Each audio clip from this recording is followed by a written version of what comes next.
तो कहानी की शुरुआत रात के समय एक गांव को दिखाते हुए होती है, जहां पर एक लेडी अपने घर की विंडो को बंद करने के बाद एक बक्से के अंदर पैसे की एक गड्डी को रख रही थी। खैर अब तभी सीन उसी गांव के एक और घर पर आता है, जो कि आभा मूल्या का घर था, जिसके ऊपर एक विंड वेन लगी हुई थी जो कि लगातार घूम रही होती है, जिससे कि डायरेक्शंस वगैरह का पता चलता है। यानी कि जब विंड चलती है तो उससे विंड डायरेक्शन वगैरह पता चला करती। खैर उस घर में लिंगा नाम का एक आदमी आभा मूल्या नाम के एक आदमी की फोटो के सामने एक मटका रख रहा होता है, और ये मटका असल में ढका हुआ था। मूल्या की फोटो के सामने काफी सारी मोमबत्तियां भी जल रही थी, जैसे कि इस गांव के अंदर उसे ही पूजा जाता हो। खैर अब लिंगा एक चाबी को पास में ही रखी एक किताब में छुपाकर बुक शेल्फ में रख देता है, और फिर वो शराब पीने ही वाला होता है कि तभी रूम के अंदर जल रही लाइट जो होती हैं वो जलने बुझने लगती हैं, और लिंगा इससे काफी डर जाता है। उसे लगता है कि ये सब मूल्या की वजह से हो रहा है, और इसलिए वो मूल्या को आवाज देता है, लेकिन उसे मूल्या की तरफ से कोई भी रिस्पॉन्स नहीं आता। खैर अब जब वो बाहर जाता है तो उसे उल्टी तरफ की झाड़ियों की साइड से कुछ आवाजें आ रही थी, और जब वो उन आवाजों का पीछा करता है तो हम एक साये को झाड़ियों में भागते हुए देखते हैं, और तब लिंगा भी उस तरफ जाता है जहां पर एक झाड़ी से खून टपक रहा था, और सामने देखने पर लिंगा को आभा मूल्या की लाश दिखाई देती है। और जैसे ही लिंगा उसकी बॉडी को टच करता है तो आभा मूल्या का सर जमीन पर गिर जाता है, मतलब कि किसी ने आभा मूल्या की गर्दन काटकर उन्हें खत्म कर दिया था। और ये देखकर लिंगा काफी डर जाता है, जिसके साथ ही अब कहानी यहाँ से 12 घंटे पहले जाती है, जहाँ पर हम एक दूसरे गांव के अंदर आइनन, रीनी और बागस नाम के 3 दोस्तों को देखते हैं, जहाँ पर आइनन रीनी के अंदर से भूत भगाने का ड्रामा कर रही थी और बागस उनको रिकॉर्ड कर रहा होता है। उसी दौरान हम जान पाते हैं कि आइनन असल में आभा मूल्या की तरह बनना चाहती थी, जो कि एक एग्जॉर्सिस्ट या फिर शेमन थे, और उनके पास कुछ शक्तियां थी जिनकी मदद से वो लोगों की बीमारियों को और तकलीफों को खत्म कर दिया करते।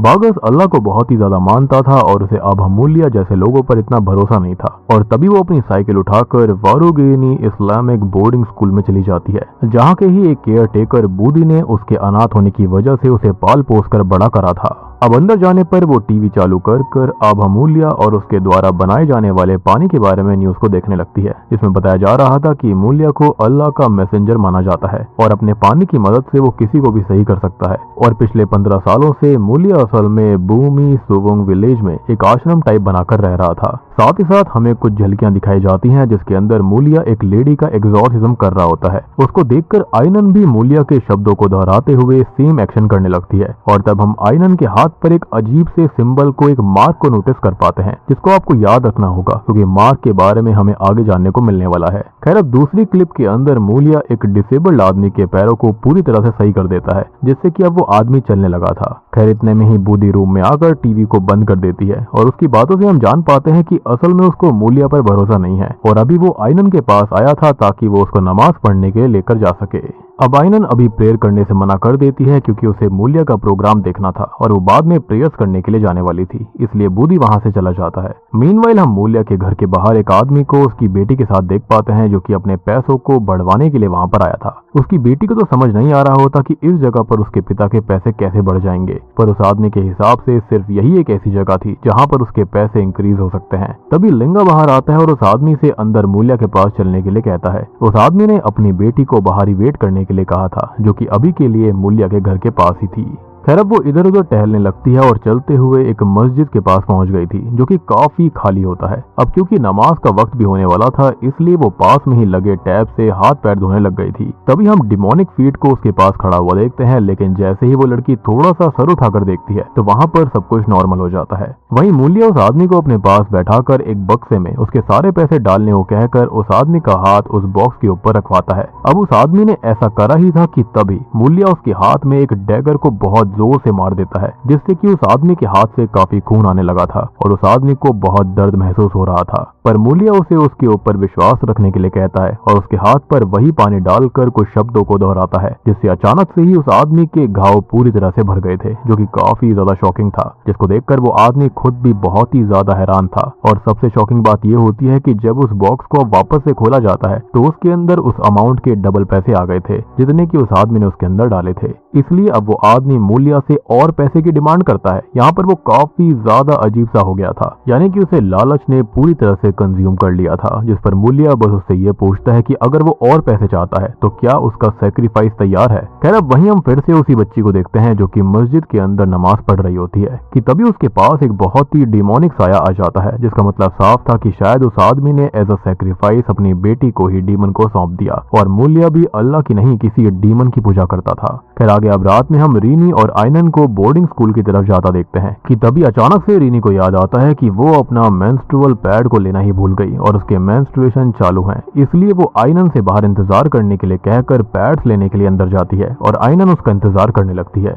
अब ये असल में वो समय था जब मूल्या की मौत हुई थी और उसी समय अचानक से आयनन के पास लगी हुई स्ट्रीट लाइट जो होती है वो भी जलने बुझने लग गई थी। तभी उसके सामने अब अमूल्या उसे दिखाई देता है जो कि उससे ये कहता है कि आयनन उसकी तरह बन सकती है और इतना बोलकर वो अपने हाथ में पकड़े डैगर से अपने गले को काटते हुए ये कहता है कि एक सर के बदले एक सर। खैर आयनन तो ये सब देखने के बाद डरते हुए चिल्लाने लगती है और इतने में ही रीनी भी वहां पर आ गई थी, जिसके आते ही सब कुछ नॉर्मल हो जाता है। वैसे उस सीन के अंदर नोटिस करने वाली एक चीज भी थी कि मूल्या जिस जगह पर खड़ा हुआ था वहां पर काफी ज्यादा अंधेरा था, जो कि शायद उसकी इविल एनर्जी को दर्शाता है, और वहीं आयनन के पास काफी ज्यादा रोशनी थी जो कि दिखाता है कि वो प्योर सोल है या फिर एक आम इंसान है। फिर आगे जब आयनन बूदी के घर पहुंचती है तो उस समय पर बूदी किसी से कॉल पर बात कर रहा था। उस समय टीवी भी चालू होता है जिसमें मूल्या के अनजान कारण से मरने की खबर दिखाई जा रही थी, जिसको देखकर आयनन को काफी धक्का लगता है। उसे अभी तक पता नहीं था कि आयनन मर चुका है, जिसको देखकर आयनन काफी शॉक्ड हो जाती है क्योंकि उसने अभी अभी थोड़ी देर पहले ही मूल्या को देखा था। तभी अचानक से बूदी उसके पास कुछ सामान लेकर आता है और हम जान पाते हैं कि असल में आयनन कोई और नहीं बल्कि खुद मूल्या की ही बेटी है। जी हाँ, जिसकी माँ उसको बचपन में लेकर बूदी के पास आई थी और उसने आयनन को मूल्या से दूर रखने के लिए कहा था। और ये बात जानने के बाद आयनन बूदी पर काफी गुस्सा करती है क्योंकि आज तक वो खुद को अनाथ मानती रही और बूदी ने कभी उसको मूल्या की सच्चाई के बारे में नहीं बताया था, जिस पर बूदी बस उसको वो सामान देता है जिसको उसने आयनन की माँ के जाने के बाद से छुपा कर रखा हुआ था और उसे छुआ भी नहीं था। उसके हिसाब से वो बस वही चीजें कर रहा था जो कि आयनन की माँ चाहती थी। तब आयनन उस सामान को देखने लगती है जिसमें एक लिफाफे में कुछ पैसे थे। आयनन की माँ का कुछ सामान था और एक लिफाफे के अंदर आयनन की माँ और मूल्या की कुछ फोटो होती हैं, जिनको देखकर वो काफी इमोशनल हो जाती है और डिसाइड करती है कि वो मूल्या के फ्यूनरल पर जाएगी, जिसके लिए वो रीनी को अपने साथ लेकर रात में ही स्कूल से भाग रही होती है। कि तभी होता यह है कि बागस धोखे से उनके सामने आ जाता है और आयनन तब उसको भी अपने साथ लेकर जाने लगती है और मूल्या के गांव उनके गांव से थोड़ा दूरी पर था। वो जैसे तैसे ट्रैवल करते हुए वहां पर जाने लगते हैं और मैंने आपको स्टार्टिंग में बताया भी था कि कहानी जो थी वो मूल्या के गांव से थोड़े से दूर पर आती है, यानी कि दूसरे गांव में, जहां पर फिलहाल आयनन रह रही थी और अब वो वहां से ट्रैवल करके अपने पिता के फ्यूनरल पर जाना चाहती है। जहां पर रास्ते में किसी को ये बात समझ में नहीं आ रही थी कि मूल्या ने कभी आयनन को ढूंढने की कोशिश क्यों नहीं करी, पर अभी आयनन को इन सब से लेना देना नहीं था। वो बस अपने पिता के फ्यूनरल को अटेंड करना चाहती थी और ये भी जानना चाहती थी कि उनकी मौत आखिर हुई कैसे, क्योंकि सब इसको बहुत ही स्ट्रेंज फिनोमेना बता रहे थे। खैर तभी उसको रास्ते में ऐसा लगता है कि जैसे कोई उसका नाम पुकार रहा हो और उसको उसी डीमन की एक झलक सड़क पर दिखती है जिसको हम अब तक की कहानी में देखते आ रहे थे। अब मूल्या के घर में पहुंचने के बाद आयनन, रीनी और बागस वहां पर गांव के काफी सारे लोगों को रोते हुए देखते हैं क्योंकि उनके लिए उनके मसीहा की मौत हो गई थी और लोग इस बात से काफी दुखी थे। अब इसी दौरान लिंगा को अजंग नाम की एक प्रेग्नेंट लेडी बताती है कि मूल्या की फर्स्ट बॉर्न आ गई है, मतलब कि आयनन मूल्या की पहली लड़की होती है। और आयनन के पास अब लिंगा आ जाता है और उससे कहता है कि अगर वो चाहे तो मूल्या की डेड बॉडी को वॉश कर सकती है, जिसके बाद उसे बैरी करा जाने वाला था। अब ये सब बागस और रीनी को काफी अजीब लगता है क्योंकि जनरली उनके यहाँ फ्यूनरल इस तरह से नहीं होते थे और शायद आप लोगों ने पहले की इंडोनेशियन मूवीज के अंदर भी देखा होगा कि डेड बॉडीज को धोने का काम असल में कॉप्स वॉशर्स करते हैं। और इस समझ में नहीं आ रहा था कि लिंगा ने आखिर आयनन से मूल्या की बॉडी को धोने के लिए क्यों कहा, पर उन्हें अभी लगता है कि शायद इस गांव के ट्रेडिशन अलग होते होंगे और इसलिए वो कुछ नहीं कहते। और आयनन मूल्या की डेड बॉडी के पास जाकर उस पर पानी डालती है और उस समय हम मूल्या के हाथ पर वैसा ही मार्क नोटिस करते हैं जैसा कि आयनन के हाथ पर था, पर डिफरेंस बस इतना सा होता है कि मूल्या के हाथ पर निशान कुछ ज्यादा ही गहरा लग रहा था। और हम गौर कर पाते हैं कि अजंग जो होती है यानी कि प्रेग्नेंट लेडी, वो भी इस चीज को नोटिस कर रही होती है। खैर आगे जब मूल्या की डेड बॉडी को दफनाया जाता है तो गांव के सब लोग रो रहे थे और लिंगा वहां पर कुछ अलग ही प्रेयर्स पढ़ रहा होता है जो कि रीनी, बागस और आयनन को समझ नहीं आती, पर अभी वो इन सब चीजों को ट्रेडिशन का पार्ट मानकर कुछ नहीं कहते। फ्यूनरल खत्म होने के बाद में जब आइनन, रीनी और बागस मूल्या के घर आते हैं तो लिंगा आइनन को बताता है कि मूल्या ने उसके लिए कुछ छोड़ा है। और उस समय रीनी और बागस भी आइनन के साथ लिंगा के पीछे पीछे रूम में जा रहे थे। लेकिन तभी होता यह है कि लिंगा उनको रोक देता है और बताता है कि उसके साथ बस आइनन अंदर जाएगी और वो लोग वहां से अब अपने गाँव वापस जा सकते हैं। और अजंग भी वहीं पर मौजूद होती है। और तब हमको ये बात पता चलती है कि अजंग असल में मूल्या की तीसरी बीवी थी और आइनन मूल्या की पहली बीवी की बेटी। खैर अभी आइनन के कहने पर लिंगा बागस और रीनी के लिए एक रात रुकने का इंतजाम वहां पर करवा देता है और आइनन को मूल्या के एक रूम में लेकर जाता है। अजंग भी रीनी और बागस को अपने साथ उनके रूम की तरफ लेकर जाने लग गई थी। अब उसी समय रीनी को ऐसा लग रहा होता है कि जरूर मूल्या ने आइनन के लिए कोई ना कोई जादुई चीज छोड़ी होगी जिससे कि वो भी उसकी तरह मैजिक कर पाए। लेकिन अजंग तभी उसको बीच में टोकती है और बोलती है कि यहाँ पर चीजें जैसी दिखती हैं वैसी है नहीं, इसलिए उन लोगों को आइनन को लेकर जितना जल्दी हो सके यहाँ से निकल जाना चाहिए। पर बागस और रीनी को कुछ भी समझ में नहीं आता। शायद से यहाँ पर अजंग उसको बचाना चाह रही थी। खैर अब तभी लिंगा जो होता है वो आइनन को रूम में लाकर इंतजार करने के लिए कहता है और खुद एक और अंदर वाले रूम में जाता है कुछ निकालने के लिए। फिर जब आइनन रूम को सही से देख रही होती है तो पर्दे के पीछे कोई आकर खड़ा हो जाता है। लेकिन जब आइनन पर्दे को हटाती है तो वहाँ कुछ नहीं था। जिसके बाद वो जैसे ही पलटती है वैसे ही आइनन पर वही डीमन झपट पड़ता है जिससे कि आइनन डर कर चिल्लाने लग गई थी। लेकिन तब तक वहां पर लिंगा आ चुका था जिसके आते ही सब कुछ सही हो जाता है। वो आइनन को शांत करवाने के बाद उसको एक किताब देता है जिसके अंदर काफी सारे रिचुअल्स के बारे में लिखा हुआ था और वही किताब थी जो कि मूल्या ने आइनन के लिए छोड़ी थी और वो चाहता था कि आइनन उसके रास्ते पर चले और वो सारी चीजें अचीव करे जो कि मूल्या ने उस किताब की मदद से करी। और मूल्या जैसी शक्तियों को खाली उसका ही कोई वंशज सीख सकता है और ये चीजें लिंगा आइनन को मूल्या के सीक्रेट प्लेस पर रात 3 बजे सिखाने वाला था। वो इस बारे में बागस और रीनी को कुछ भी बताने से मना करता है और आइनन से अकेले आने के लिए कहता है जिस पर वो मान जाती है। फिर जब शाम के समय अजान का समय होता है तो बागस भी मूल्या के घर के पास वाले मस्जिद में जाकर माइक को लेकर जाता है ताकि वो उसमें अजान पढ़ सके और गांव के लोगों को भी सुनाई दे। लेकिन लिंगा आकर उसे ऐसा करने से रोक देता है क्योंकि वो लोग माइक में अजान नहीं पढ़ा करते थे और अगर किसी को भी वहां पर अल्लाह को याद करना होता था तो वो अकेले में कर सकता था और ये चीज बागस को काफी अजीब लगती है। लेकिन वो बिना माइक के नॉर्मली ही नमाज पढ़ने लगता है। उस दौरान उसे मूल्या की आवाज आती है जो कि उसके साथ साथ अजान को दोहरा रहा था और जब बागस नीचे झुककर साइड में देखता है तो वहां पर मूल्या का कटा हुआ सर था जिसको देखकर बागस काफी डर जाता है। इसलिए अब वो और जल्दी जल्दी प्रेयर्स करने लगता है और बाद में जब वो फिर से सेम डायरेक्शन में देखता है तो वहां कोई नहीं था। और अब नमाज खत्म होने के बाद जब बागस उठता है तो उसके एकदम से होश उड़ जाते हैं क्योंकि वो जिस तरफ से मुंह करके नमाज पढ़ रहा था वो बिल्कुल उसकी अपोजिट डायरेक्शन में खड़ा हुआ था। दैट मीन्स कि वो मस्जिद की तरफ पीट करके नमाज पढ़ रहा था जो कि बागस को काफी ज्यादा डरा देता है और वो इस बारे में रात को रीनी से बात करता है। रीनी भी इसके बारे में जानकर काफी शॉक्ड हो जाती है। अब ऑब्वियसली उसकी तबीयत सही नहीं थी जिसकी वजह से वो भी प्रेयर्स नहीं कर सकती थी। पर सबसे अजीब बात यह होती है कि जब से वो लोग गांव के अंदर आए थे तब से उन्होंने गांव में किसी को भी अजान पढ़ते नहीं सुना और ना ही ऐसा करते देखा था, जबकि नॉर्मली सभी प्रेयर्स करते थे। इनफैक्ट उस गांव के अंदर कोई भी प्रेयर्स वगैरह नहीं कर रहा था। तब बागस को लगता है कि शायद इस गांव के अंदर शैतान का साया है जिसने यहाँ के लोगों को कंट्रोल करके उन्हें अपना बिलीवर बना दिया है। तभी वहां से आइनन अजीब तरह से हंसते हुए रूम में जाती है जिसको देखकर रीनी भी उसके पीछे जाती है और उस समय आइनन उस किताब को पढ़ रही थी जो कि उसे लिंगा ने दी थी। तब रीनी अपने कैमरा से उसकी वीडियो बनाने लगती है और उससे पूछती है कि क्या ये किताब सच में वही है जिसको मूल्या हमेशा अपने पास रखता था। पर आइनन अभी उसकी बातों का कोई खास जवाब नहीं देती, इसलिए रीनी साइड में कैमरा चालू करके रख देती है और नेल कटर से नेल्स को काटने लगती है। पर धोखे से उसके हाथ पर एक कट लग गया था। अब रीनी के हाथ से खून निकल रहा होता है पर वो आइनन से मजे लेते हुए उसके पास जाती है और ऐसे एक्ट करती है कि जैसे वो मूल्या के पास अपनी चोट लेकर आई हो और मूल्या उसे सही करने वाला हो। तब आइनन भी सबसे पहले रीनी से उस पर बिलीव करने के लिए कहती है और उन्हीं शब्दों को दोहराने लगती है जो कि मूल्या हमेशा दोहराया करता था। दूसरी तरफ बाहर बागस अजंग को एक रूम में खाना ले जाते हुए नोटिस करता है और उस रूम में जाने के बाद अजंग ने किसी से ये कहा था कि वो रात में बाहर ना आए।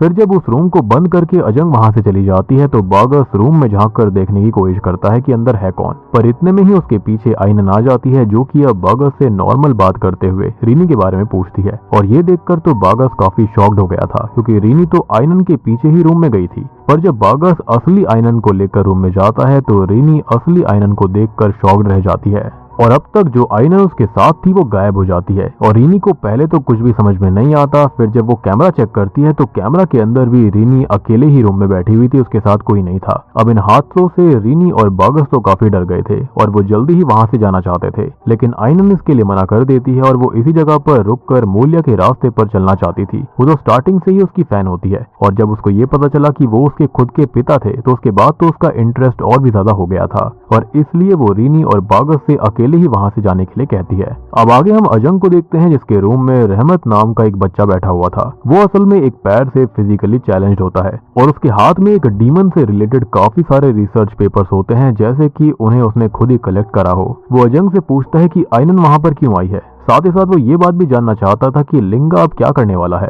और ये बात सच में काफी ज्यादा अजीब थी। और जब से आइनन और उसके दोस्त इस जगह पर आए थे तो अजंग ही सबसे ज्यादा सस्पिशियस कैरेक्टर लग रही थी, जैसे कि उसके दिमाग में बहुत कुछ चल रहा हो। खैर अब आगे जब अजंग अपने रूम में सो रही होती है तो उसके ब्लैंकेट को कोई नीचे खींचने लगता है। एंड आई मीन मतलब हॉरर मूवीज के अंदर ये काफी टिपिकल और क्लीशे सी चीज आजकल मुझे लगती है। अब अजंग जो होती है वो इससे थोड़ा सा घबरा कर उठती है, पर नीचे कंबल के अंदर रहमत बैठा हुआ था जो कि अजंग को भी अंदर आने के लिए कहता है क्योंकि उसको मूल्या की स्पिरिट दिखाई दे रही थी। अजंग और रहमत अब दोनों ही कंबल के बाहर मूल्या की स्पिरिट को रूम में चलता हुआ देखते हैं और तभी अचानक से अजंग के बगल में रहमत डीमन बनकर उसे हॉन्ट करने लगता है, लेकिन असल में ये सब बस उसका एक नाइटमेयर था जिसको देखकर वो बहुत डर गई थी। वहीं हम आइनन को देख पाते हैं जिसे रात के समय में लिंगा अपने साथ मूल्या के सीक्रेट प्लेस पर लेकर आया था, जो कि एक टनल टाइप जगह थी। वो किसी रिचुअल की तैयारी करते हुए आइनन से उसकी रेस्पॉन्सिबिलिटी को समझने के लिए बोलता है क्योंकि उसके अंदर अब मूल्या का खून था। आइनन भी उसकी बात को ध्यान से सुन रही होती है कि तभी लिंगा मूल्या के खंजर से आइनन के हाथ पर और बाद में उसके पैर पर स्टैब कर देता है और ये सब बस रिचुअल का एक पार्ट होता है। अब तभी आइनन दर्द को सहते हुए लिंगा के वर्ड्स को रिपीट कर रही थी जो कि लिंगा बोल रहा होता है। तभी अचानक से उसको कुछ ग्लिम्स आते हैं जिसमें रहमत मूल्या के कटे हुए सर को पकड़कर सो रहा था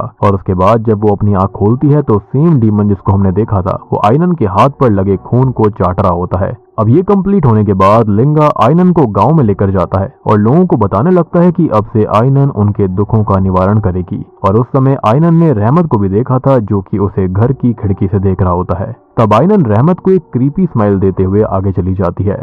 अब रहमत इससे काफी डर गया था और वो इस बात को समझ गया था कि आइनन के अंदर उस डीमन ने कब्जा कर लिया है और शायद से यहाँ पर मूल्या के साथ भी ऐसा ही हुआ था। इसलिए वो इस बारे में बताने के लिए बागस के पास जाता है और तब जाकर बागस को भी ये बात पता चलती है कि उस रूम में असल में रहमत रहता था जिसको असल में अजंग बाहर आने से रोक रही थी और बागस ने असल में अजंग को ही रहमत के लिए वहाँ खाना लेकर जाते हुए देखा था। बागस को अभी भी कुछ भी समझ में नहीं आ रहा होता कि उस जगह पर आखिर चल क्या रहा है और इसलिए रहमत उसको बताता है कि अगर उसे गाँव और बाकी चीजों के बारे में सब जानना है तो उसको गाँव में अजान चलानी पड़ेगी। और तब बागस को ये चीज काफी अजीब लगती है लेकिन वो इसके लिए मान जाता है और जैसे ही वो माइक चालू करके अजान पढ़ना चालू करता है तभी आइनन के सर में बहुत जोरों से दर्द होने लगता है। इवन हम गांव के बाकी लोगों को देखते हैं जिनका हाल भी आइनन की तरह था। कोई भी अजान को सुन नहीं पा रहा होता और उनके कानों से खून तक आ जाता है और कुछ तो तड़प भी रहे थे। और लिंगा की एक बेटी थी जो कि बीमार थी और अजान सुनने की वजह से उसके मुंह से भी खून आने लगता है और वहीं पर आइनन तो तड़प ही रही थी, पर उसके सामने एक मिरर के अंदर हम उसके रिफ्लेक्शन को बहुत ही ज्यादा गुस्से में देख पाते हैं जो कि उसी डीमन का होगा।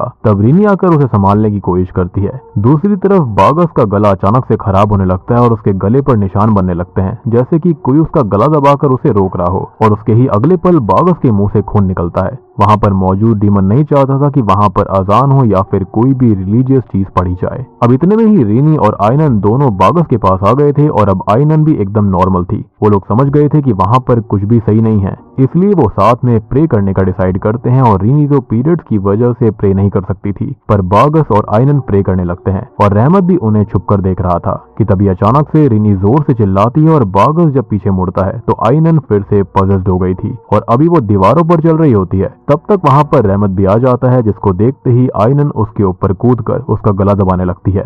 बागस और रीनी रहमत को छुड़वाने में लग गए थे जिसका रीजन में भी यही हो सकता है कि डीमन को पता है कि अजान चलाने के लिए रहमत ने ही बागस से कहा था और इसलिए ही डीमन ने उस पर हमला किया। तभी वहां पर अजंग आकर आइनन को ऐसा करने से रोकती है और जब आइनन को फिर से होश आता है तो पोजीशन में उसने जो कुछ भी किया था उसे कुछ भी याद नहीं था, जिसको देखकर रीनी उसको संभालती है। अब सुबह होते ही गांव के सारे लोग ग्रुप बनाकर मूल्या के घर के बाहर आ गए थे क्योंकि उन्हें पता चल गया था कि अजान बागस ने ही चलाई थी। वो उन लोगों को उस गांव से जाने को कहते हैं पर बागस भी जल्दी ही वहां से रीनी और आइनन को लेकर जाना चाहता था। मगर लिंगा बागस से रीनी को लेकर जाने के लिए कहता है क्योंकि आइनन अब यहीं पर रहने वाली थी। रात में अपनी हरकत की वजह से आइनन अजंग से माफी मांगती है और तब ये बात रिवील होती है कि रहमत असल में मूल्या की दूसरी बीवी का लड़का है, जो कि उसके पैदा होने के कुछ ही समय के बाद खत्म हो गई थी और किसी ने उसकी बॉडी को कभी देखा ही नहीं था। रहमत के हिसाब से आइनन की माँ के साथ भी यही हुआ था और इन सब में मूल्या का ही हाथ था। वो आइनन को कहता है कि मूल्या कोई अच्छा आदमी नहीं था, जिसको सुनते ही आइनन की नाक से खून निकलने लगता है और वो एक क्रीपी वे में रहमत से कहकर चली जाती है कि गलत मूल्या नहीं बल्कि गलत रहमत है। अब रात में रीनी और बागस आइनन से रूम का दरवाजा खोलने के लिए कहते हैं क्योंकि वो लोग गांव से निकलना चाहते थे, पर आइनन वहां से जाना ही नहीं चाहती थी। ऑब्वियस सी बात है, वो पोजीशन में होती है। तभी रहमत बागस और रीनी के पास अपने रिसर्च पेपर्स लेकर आता है और उनको बताता है कि गांव के लोग अजान को जेल इसी वजह से नहीं पाए थे क्योंकि सब ने उस डीमन के साथ कोई ना कोई डील करी हुई है, जैसा कि हमने देखा भी था। इवन मूल्या भी एक इविल एंटिटी की ही पूजा करा करता था जिसको ताकुत कहा जाता है। रहमत बचपन से ही मूल्या के सोर्स ऑफ पावर को लेकर काफी ज्यादा क्यूरियस रहा करता था और इसी वजह से उसने मूल्या का काफी बार पीछा करा और उसे सब पता चला। तब पास्ट के कुछ सीन्स में हम देखते हैं कि कई लोग एज अ सेक्रीफाइस मूल्या के पास अपने बच्चों को छोड़ जाया करते थे और मूल्या उन्हें लेकर एक सीक्रेट प्लेस पर चला जाया करता। खैर प्रेजेंट में रहमत बागस और रीनी को लेकर उस किताब के पास जाता है जिसके अंदर मूवी की शुरुआत में लिंगा ने एक चाबी छुपाई थी, जिसकी मदद से रीनी और बागस वहां पर चल रही सभी चीजों के बारे में डिटेल में जान सकते थे। बागस भी सब जानना चाहता था, इसलिए रहमत चाबी से वहां के बेसमेंट का दरवाजा खोलता है और रीनी और बागस से नीचे जाने के लिए कहता है। वो खुद वहां पर नहीं जा सकता था, इसलिए रीनी और बागस अपने हैंड कैम से रिकॉर्डिंग करते हुए आगे बढ़ रहे थे। तब एक पल के लिए रीनी का ध्यान भटकता है और अगले ही पल वो बागस को एक रूम में जाते देखती है, लेकिन जैसे ही वो उस रूम के अंदर जाती है वहां पर वो नहीं था। उस रूम के अंदर मूल्या की एक बहुत बड़ी पेंटिंग लगी हुई थी जिसमें उसके हाथ में एक मोतियों की माला थी। अब रीनी तब वापस जाने लगती है, लेकिन तभी वो माला टूटकर अचानक से उसके पैरों के पास आ गिरती है और जैसे ही वो पीछे मुड़ती है तो उस पेंटिंग में अब माला ही नहीं थी। इवन अब तक एक अनजान एंटिटी ने उसको हॉन्ट करना चालू कर दिया था, लेकिन तभी वहां पर बागस आ जाता है जो कि रीनी को वहां से लेकर एक दरवाजे के पास आ गया था, जिसको जैसे ही वो खोलते हैं तो वैसे ही अंदर से काफी सारे हाथ बागस को पकड़कर अंदर खींचने की कोशिश करते हैं और तब वो प्रेयर्स करके अपने हाथों को छुड़वाता है और भागकर बाहर जाने की कोशिश करने लगता है। लेकिन बेसमेंट के नीचे वाला दरवाजा बहुत ज्यादा कोशिश करने के बावजूद भी नहीं खुलता, इसलिए बागस लगातार अब प्रेयर्स करने लग गया था। जिसके बाद वो जैसे ही पीछे जाता है तो काफी सारे लोगों की आत्मा नीचे जमीन पर झुककर बैठी हुई थी और मे बी ये वो लोग हो सकते हैं जिनका यहाँ पर सैक्रिफाइस दिया गया होगा, जिसके बाद यहाँ पर उनकी आत्मा ट्रैप हो गई होगी। और हम जानते हैं कि डीमन ज्यादातर सोल्स का ही सौदा करते हैं। तब प्रेयर्स की वजह से दरवाजे खुल जाते हैं और रीनी और बागस बाहर आ जाते हैं, लेकिन उनका हैंड कैम नीचे ही रह गया था। वहीं अब तक आइनन पजल हालत में गांव के अंदर घूम रही थी, जिसको जैसे ही लिंगा की बीवी देखकर इस बारे में उसे बताती है तो लिंगा के हिसाब से यही वक्त था जब आइनन पहली बार अपनी शक्तियों का इस्तेमाल करने वाली थी। तब गांव के काफी सारे लोग भी उसको देखकर उसके पास आने लगते हैं और उनमें एक डिसेबल्ड औरत भी शामिल थी जिसका हाथ पूरी तरह से खराब था। और तब आइनन उससे उसके ऊपर भरोसा रखने के लिए कहती है और बाद में वो मूल्या की तरह ही लाइंस को दोहराते हुए एक बार में उस औरत के हाथ को खींच कर सही कर देती है, जिससे कि अब गांव वाले आइनन को एक मसीहा के रूप में देखने लग गए थे और उससे अपनी अपनी दिक्कतें बताने लगते हैं। रहमत ने भी ये सब देख लिया था और इतने में ही वहां पर बागस और रीनी भी आ गए थे। बागस आइनन को ये सब करने से मना करता है, लेकिन तब लिंगा और बाकी गांव वाले उसे ऐसा करने से रोकने लगते हैं। वो नहीं चाहते थे कि बागस अब आइनन को अपने साथ कहीं पर भी लेकर जाए और आइनन जो कि खुद भी पूरी तरह से होश में नहीं थी, वो अब यहाँ पर बागस को उल्टा सीधा कहने लगती है, जिससे कि वो डिसाइड कर लेता है कि वो रीनी के साथ ही वहां से चला जाएगा।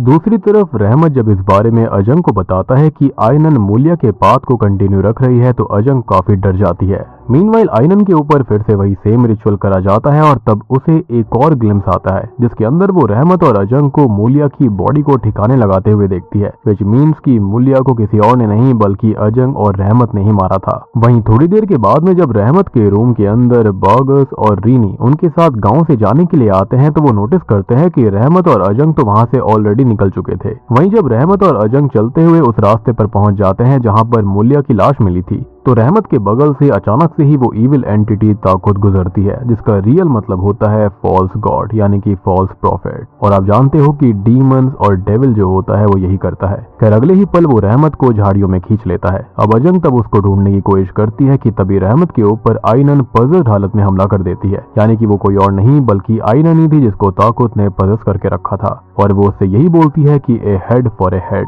जिसके साथ ही सीन पास्ट में जाता है और हम देखते हैं कि असल में मूल्या की सच्चाई के बारे में जब अजंग को रहमत की वजह से पता चला था तो उसे ये बात भी पता चल गई थी कि मूल्या अपने बच्चों के पैदा होने के बाद अपनी बीवियों का भी सैक्रिफाइस दिया करता था, विच मीन्स कि उसने आइनन और रहमत दोनों की ही माओं को यहाँ पर सैक्रिफाइस कर दिया था। और क्योंकि अभी अजंग प्रेग्नेंट होती है तो उसके बच्चे के होने के बाद में मूल्या उसके साथ भी यही चीज करने वाला था और इसलिए अजंग उस गाँव से बाहर जाने की बात करती है, जिस पर मूल्या उसे जबरदस्ती रोकने की कोशिश करने लगता है, जिसको देखकर अजंग पास में ही पड़े मूल्या के ही डैगर को उठाकर उसके गले पर मार देती है। ये वही डैगर था जिससे वो स्टार्टिंग में एक आदमी को भी स्टैब कर रहा था जिसके पैसे उसने डबल किए थे, लेकिन इससे उसको कोई फर्क नहीं पड़ता और अब मूल्या अजंग को जान से मारने वाला था कि तभी वहां पर खड़ा हुआ रहमत जो कि सब कुछ देख रहा होता है वो खुद मूल्या की गर्दन में उस डैगर को घुसाकर उसे जान से मार डालता है। और इस बार वाकई में मूल्या सच में मारा गया था और इसी वजह से मूल्या की स्पिरिट आइनन के पास गई थी ताकि वो उसकी मौत का बदला ले सके।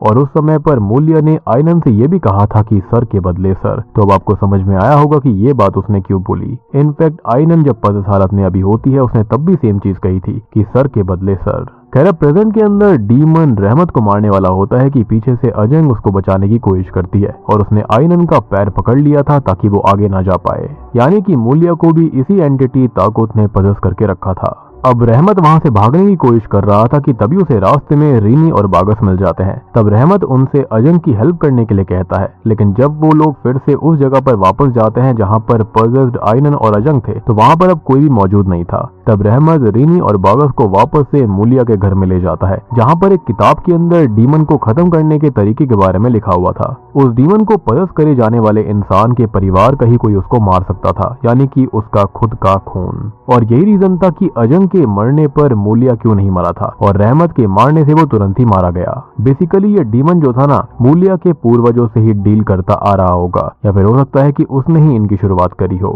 एक तरीके से इनका जो खून था ना वो मार्क्ड हो गया था। और अब आपको ये बात भी समझ में आई होगी कि आइनन का जो खून था वो क्यों वो डीमन चाट रहा था, क्योंकि उसे एक वेरिफिकेशन चाहिए थी कि हाँ ये मूल्या के ही परिवार का कोई है।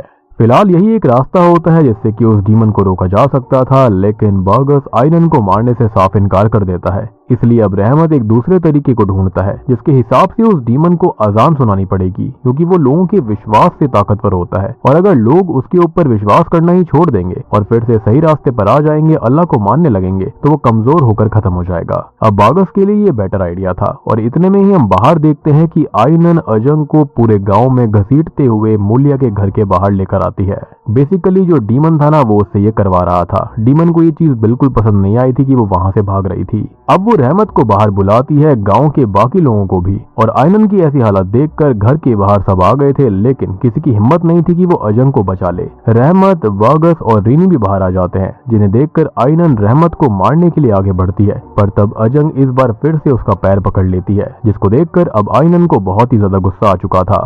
और इस बार पजस्ड हुई आइनन, यानी कि उसके अंदर का जो डीमन होता है वो कुछ भी नहीं सोचता। उसने ये भी नहीं सोचा कि इस बार भी उसके पेट में उसी का वंशज था, और बस उसने पास में ही पड़े हुए एक बड़े से पत्थर से उसके चेहरे को कुचलकर सबके सामने मार दिया, जिसको देखकर रहमत रोने लगता है। तब बागस जाकर आइनन को पकड़ता है और कुछ गांव के लोगों की हेल्प से वो आइनन को पास में ही एक खंबे से बांध देते हैं। उस समय लिंगा आइनन को समझाने की कोशिश करता है कि वो अपने पिता की तरह है और उस डीमन को वो ओवरपावर कर सकती है, यानी कि उसे कंट्रोल लेना होगा, जिसको सुनकर पजेस्ड हुई आइनन उसे अजीब से एक्सप्रेशन से देखती है, जिसके तुरंत ही बाद डीमन की शक्तियों से लिंगा की बॉडी हवा में उड़ने लगती है और डीमन ने टेलीकिनेसिस पावर से पास में ही पड़ी हुई एक रॉड को लिंगा के गर्दन के आर पार कर दिया था, जिससे कि मौके पर ही उसकी मौत हो जाती है। ये देखकर डीमन को कंट्रोल करने के लिए बागस अजान करने लगता है, यानी कि प्रेयर्स पढ़ने लगता है। अब उस डीमन को इससे काफी तकलीफ हो रही थी और इस बार भी डीमन की ताकत की वजह से बागस के गले में दर्द हो रहा था और उसके मुंह और कानों से खून आने लग गया था, लेकिन वो फिर भी नहीं रुकता। पर तभी अचानक से उन्हें मूलिया के घर के बेसमेंट के अंदर से काफी सारे लोगों के चीखने चिल्लाने की आवाज आती है। वो सारी स्पिरिट थी जो कि वहां पर सेक्रीफाइस करी गई। इसलिए अब गांव के सारे आदमी रिनी और बाकी औरतों को आयरन पर नजर रखने के लिए कहकर बेसमेंट में जाते हैं, जहां पर इस बार जब वो उस दरवाजे को खोलकर उस रूम में जाते हैं तो वहां पर काफी सारे हाथों ने बर्गस को फिर से पकड़ लिया था। तो वहां पर काफी सारी लाशें भी लटकी हुई थी जिनके अंदर से ही वो पानी भी आ रहा था, जिससे कि मूलिया सब कुछ सही कर रहा था। बेसिकली ये उन स्पिरिट्स की एनर्जी होती है जिसको ही चैनलाइज करके डीमन सब कुछ सही कर दिया करता था। बेसिकली फॉल्स प्रॉफिट बन रहा था वो। अब ये सब देखकर सबके होश उड़ जाते हैं और किसी को समझ में नहीं आता कि वो लाशें इस जगह पर क्यों हैं। वहीं बाहर आइनन इस बारे में हंसते हुए रिनी को बताती है कि वो सब असल में वो लोग हैं जिनके सैक्रिफाइस दिए गए थे। इतना बोलकर वो अगले ही पल गायब हो जाती है। वहीं बेसमेंट में सब उन लाशों को उतारने लगते हैं, मगर तब आइनन वहां पर पहुंच गई थी और वो अपनी शक्ति की मदद से सबको घुटनों पर ला देती है। उसका यही कहना था कि गांव के लोगों को अब उसे हमेशा फेस करना पड़ेगा क्योंकि उन्होंने ही उसके रास्ते को चुना था। पर तभी बागस अजान पढ़ना चालू कर देता है जिससे कि आइनन को तकलीफ हो रही थी। और इस बार सिर्फ बागस ही नहीं बल्कि सारे के सारे लोग प्रेयर्स पढ़ रहे होते हैं, जिससे कि आइनन जमीन पर गिरकर तड़पने लगती है। यानी कि डीमन के ऊपर उनका विश्वास खत्म हो रहा था। अब कुछ समय के बाद में सब कुछ नॉर्मल हो जाता है और गांव वालों को समझ आ चुका था कि अब तक उन्होंने डिमोनिक पाथ पर चलकर कितनी बड़ी गलती करी थी और ऊपर वाले ने जो जिसको जैसा दिया है वही सही है। इसलिए वो सब साथ में मस्जिद में अब प्रे करने का डिसाइड करते हैं। लेकिन जब वो प्रे कर रहे होते हैं तो एक बार फिर से आइनन ने पजेस होकर रिनी को जान से मारने के लिए उसको गले से पकड़कर उठा लिया था। अब तभी आइनन के मन के अंदर जो उसकी आत्मा होती है ना, वहां पर मूलिया उसको ये कहता है कि वो उसकी तरह बन सकती है क्योंकि स्टार्टिंग से ही वो उसकी तरह बनना चाहती थी। लेकिन आइनन का अब खुद के ऊपर थोड़ा सा कंट्रोल आता है और वो किसी भी हाल में अब मूलिया की तरह यानी कि अपने पिता की तरह बनना नहीं चाहती थी। वो देख चुकी थी कि वो कितना बुरा इंसान था और डीमन पोजेशन में उसने क्या क्या किया। और जैसे ही वो मूलिया से ऐसा कहती है वैसे ही वो प्रेजेंट में पूरी तरह से सही हो जाती है, यानी कि उसका पोजेशन अब चला गया था। और अब अगली सुबह हम देखते हैं कि आइनन और बागस ने उसी गांव के अंदर रहने का फैसला करा था ताकि वो रहमत और गांव वालों का ध्यान रख सके। लिंगा और अजम का फ्यूनरल भी सारे रीति रिवाजों के साथ करा जाता है जो कि यहाँ पर पहले कभी नहीं हुआ था। अब बूदी जो होता है वो रिनी को लेने आया था क्योंकि वही वहां से जाने वाली थी। लेकिन होता यह है कि आइनन जो होती है वो उसको मूलिया की वो किताब देती है जिसकी वजह से ये सब शुरू हुआ था और ताकि वो किसी और गलत हाथ में ना पड़ जाए, जिसके चलते ये डीमन वापस आ सकता था। साथ ही साथ आइनन उससे माफी भी मांगती है उसके बर्ताव के लिए क्योंकि उसने उससे काफी ज्यादा गंदे से बिहेव किया था। तब बूदी उसको माफ करता है और वहां से रिनी को लेकर चला जाता है। फिर मूवी की आखिरी में हमको एक कोट भी दिखाया जाता है कि ऊपर वाले उन लोगों के प्रोटेक्टर हैं जिनको उन पर भरोसा है, पर जो लोग ऊपर वाले पर भरोसा नहीं करते और किसी और पर ही भरोसा करते हैं यानी कि ताकत पर यानी कि फॉल्स प्रॉफिट पर, उनको कोई नहीं बचा सकता। और जो लोग ऐसा करते हैं वो अंधेरी राह पर चलने लगते हैं और बाद में उनको नरक ही मिलता है। और कुछ मूवी यहीं पर खत्म हो जाती है। तो दोस्तों ये थी ताकत फिल्म की कहानी। उम्मीद करता हूँ कि आपको ये फिल्म समझ में आ गई होगी और अच्छी लगी होगी। मूवी के अंदर बेसिकली मूलिया नाम का एक इंसान होता है जिसके अंदर एक डीमन आ जाता है। शायद से वो गलत राह पर निकल गया था उस किताब की वजह से, जिसके बाद डीमन ने उससे सारे के सारे गलत काम करवाए, लोगों का सैक्रिफाइस भी करवाया। उसने अपनी नस्ल को बढ़ाने के लिए कई सारी बीवियां भी रखी थी जिसके बाद वो उनको भी सैक्रिफाइस कर दिया करता। और ये बच्चे जो पैदा हुआ करते थे वो खाली एक एश्योरिटी हुआ करते, एक सिक्योरिटी थे। इन केस की अगर उस डीमन का पहला पजस हुआ शरीर खत्म हो जाता है तो उसके बाद वो दूसरे शरीर को भी इजीली पजस कर सकता था। और यहाँ पर जो लोगों का सैक्रिफाइस दिया जाता था, डीमन उन्हीं की एनर्जी का इस्तेमाल किया करता था पानी के रूप में, ताकि लोगों के वो दुख दर्द को मिटा सके। उसके खुद के पास में कोई शक्ति नहीं थी। अब आइनन का यहाँ पर आना भी एक किस्मती होती है और जो मूलिया की स्पिरिट उसके सामने आई थी वो असल में डीमन था जो कि उसको उकसा रहा था कि वो वहां पर आए और उसका बदला ले। आइनन वहां पर गई, उसके पोजीशन में भी आई थी, लेकिन अल्टीमेटली उसका एहसास हो गया था कि मूलिया एक डीमन के पोजीशन में हमेशा से था, जिसके चलते उसने सारे के सारे गलत काम किए थे। गांव के अंदर भी सारे गलत काम हो रहे थे। ऑब्वियस सी बात है लोगों के दुख दर्द को मिटाया जाता था, लेकिन सैक्रिफाइस लेना और ये भेंट वगैरह बहुत ही ज्यादा गलत चीजें थी। तो उम्मीद करता हूँ कि आपको ताकत फिल्म और ताकत एंटिटी के बारे में अच्छे से समझ में आ गया होगा।